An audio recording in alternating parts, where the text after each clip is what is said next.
And here is the Writer's Almanac for Sunday, January the 16th, 2022. It's the birthday of food writer and food critic Ruth Reichl, born in New York City in 1948. Her mother loved to cook and was a terrible cook, and Ruth Reichl wrote about her in her memoir, Tender at the Bone.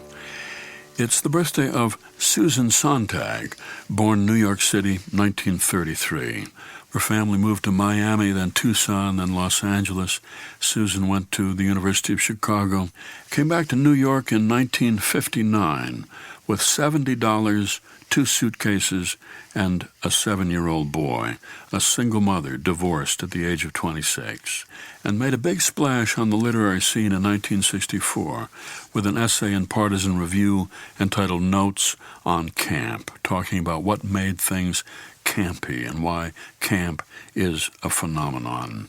Camp taste, she said, tries to find the success in certain passionate failures.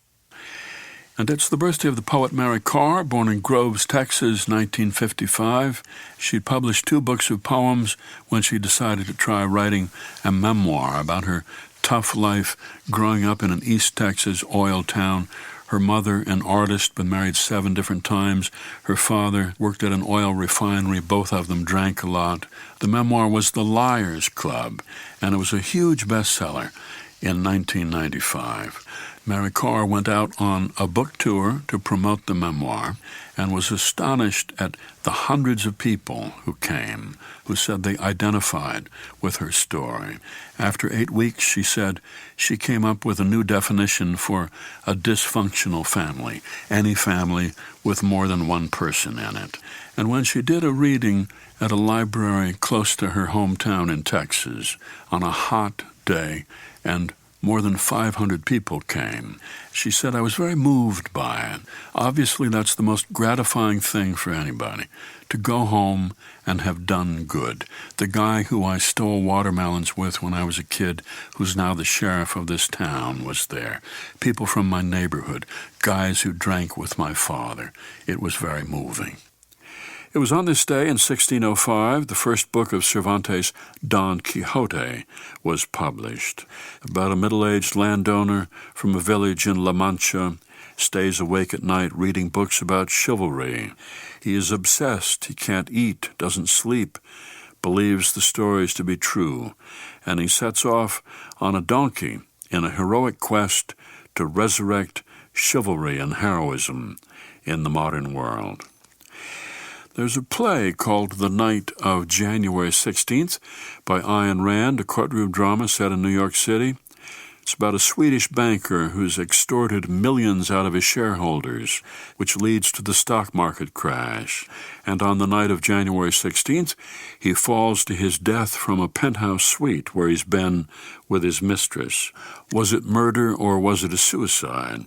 His mistress is on trial for murder, and in the play, 12 members of the audience are chosen to be the jury. So the play actually has different endings when it's staged.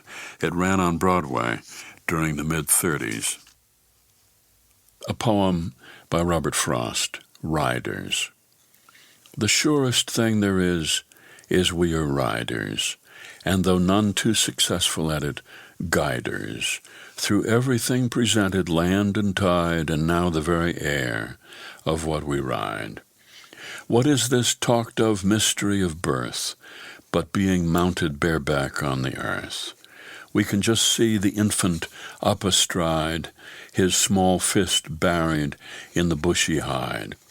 There is our wildest mount, a headless horse, but though it runs unbridled off its course, and all our blandishments would seem defied, we have ideas yet that we haven't tried. Robert Frost's poem, Riders. That's the Writer's Almanac for Sunday, January the 16th, funded by donations from listeners like you, now available on PRX for distribution by your local radio station. Be well, do good work, and keep in touch.